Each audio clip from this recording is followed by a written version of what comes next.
नमस्कार साथियों, मैं चंदन कुमार आप सबों के बीच उपस्थित हूँ। भारतीय छात्र युवा एकता मंच के राष्ट्रीय प्रवक्ता सह बिहार प्रभारी के दायित्व में मैं अभी हूँ और संगठन का दायित्व जो हम पर है, एक प्रवक्ता होने के नाते हम अपने दायित्व का निर्वहन निष्ठापूर्वक करता हूँ। और आज जो आप सबों के बीच में उपस्थित हूँ सो किसानों की समस्या नहीं है, ये किसानों के द्वारा उगाए गए अनाज, बर्बाद की गई अनाज की समस्या है। जो किसान अपने खून पसीनों से सींच कर अनाज उगाते हैं और वो अनाज जब सरकार के पास भंडारण में जाता है वह किस तरह से बर्बाद होता है, उस विषय पर मैं आप सबों के बीच आया हूँ। साथियों, सरकार, चाहे वो राज्य सरकार हो, केंद्र सरकार हो, किसानों की अनाज तो खरीदती है। चाहे गेहूं हो, धान हो, किसानों से खरीद के ले जाते हैं। किसान से खरीद के ले जाने के बाद उस अनाज का भंडारण किया जाता है और फिर उसी अनाज को हमारे समाज में जो खाद्य सुरक्षा के तहत लोग आते हैं उनको दिया जाता है और उसका भंडारण होता है। आपको पता है क्या यह भंडारण कितनी बेहतरीन है? अभी ताजा मामला ये मैं नहीं कह रहा हूं, ये जी न्यूज के डीएनए में, जी न्यूज का जो एक शो है डीएनए, उस डीएनए के रिपोर्ट के आधार पर प्रत्येक वर्ष, अभी तो फिलहाल हरियाणा की ये वाक्य मैं सुनाता हूं, हरियाणा में करीब कितने हैं वो सारी आंकड़ा मैं बताता हूं, लेकिन एक सरकारी आंकड़ा के हिसाब से प्रत्येक वर्ष 3500 3500 मीट्रिक टन अनाज बर्बाद हो जाते हैं। 3500 मीट्रिक टन अनाज बर्बाद होते हैं। और ये बर्बाद अनाज होते क्या हैं, इस अनाज का क्या किया जाता है? अभी फिलहाल एक वीडियो वायरल हुआ जिसमें अनाज पे कुछ कर्मचारी पानी पटा रहे थे, पाइप के माध्यम से पानी पटा रहे थे। अब ये पता नहीं जो आखिर अनाज पर पानी क्यों पटाया जा रहा है। तो पानी पटाया जाए, कुछ आपको आंकड़ा में आपको बताता हूं।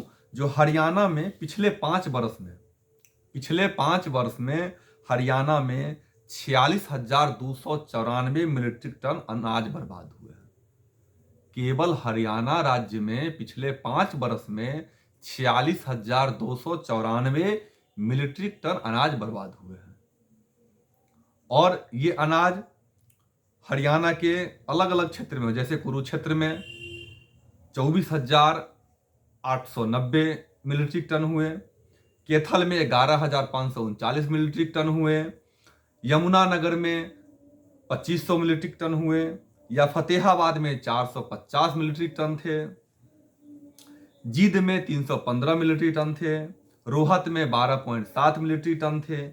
यानी टोटल जो अनाज बर्बाद हुए हैं उसकी कीमत जो होता है वो है 92.58, यानी 92.58 लाख रुपए टोटल अनाज बर्बाद हुए हैं।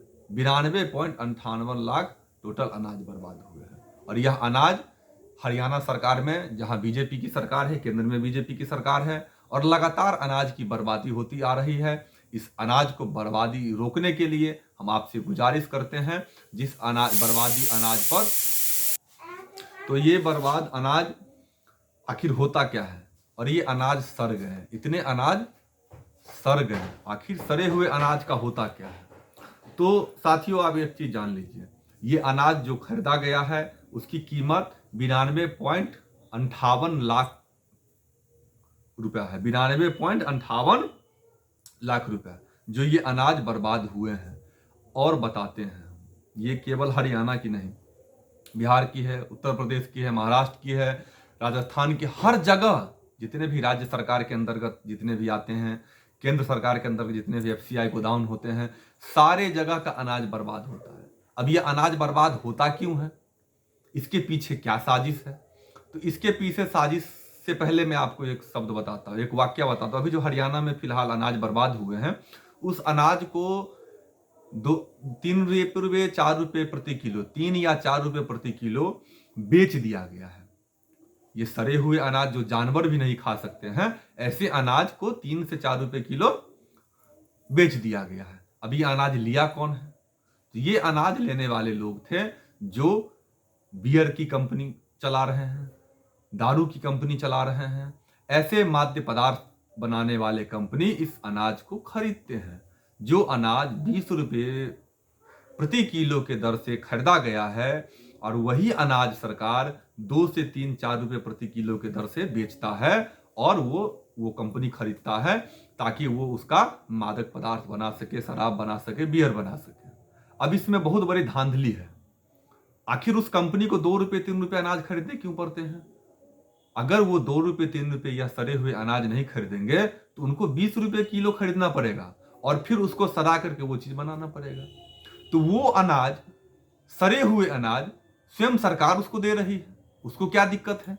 तो ये बहुत बड़ा घपला है, ये बहुत बड़ी साजिश है। इस साजिश का पर्दाफाश करने के लिए एक बड़े टीम की गठन करनी पड़ेगी और इसकी जांच करनी होगी। और ये जहां जिस राज्य का यह घटना होता है, जहां अनाज सड़ते हैं, वहां के छोटे मोटे कुछ पदाधिकारियों को सस्पेंड कर दिया जाता है, उसकी फाइल दब जाती है। इसमें बड़ा साजिश होता है, बहुत बड़े बड़े लोग इसमें मिले हैं और सरकार का इन्वॉल्वमेंट के बगैर ऐसा हो नहीं सकता है। आप अरबों रुपए के अनाज खरीदते हैं और अनाज की रख रखाव आप नहीं कर सकते हैं।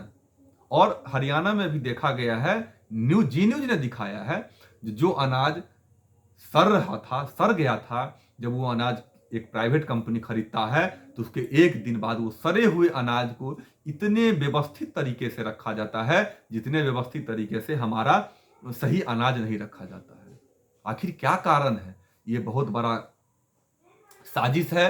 इस साजिश का पर्दाफाश करना चाहिए, इस पर जांच होनी चाहिए और सरकार को, किसानों को, एक अनाज बर्बाद होना पैसे की बर्बादी केवल नहीं है, यह अनाज कितने मशक्कत के बाद, कितने कठिनाई के बाद हमारे किसान उगाते हैं, इस पर निर्भर करता है। तो जानने की जरूरत है साथियों।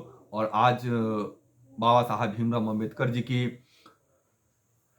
जन्म पुण्यतिथि है। पुण्यतिथि पर उन्हें श्रद्धा सुमन अर्पित करते हैं और हम आप सबों से विदा चाहते हैं। विदा चाहने से पहले एक वाक्य बताते हैं। लोकतंत्र को किस तरह से बर्बाद किया जा रहा है, लोकतंत्र की मर्यादा को किस तरह से बर्बाद किया जा रहा है। अभी पिछले दिन गुजरात में चुनाव चल रहे हैं, प्रधानमंत्री जी वोटिंग करने आए, वोट देने आए।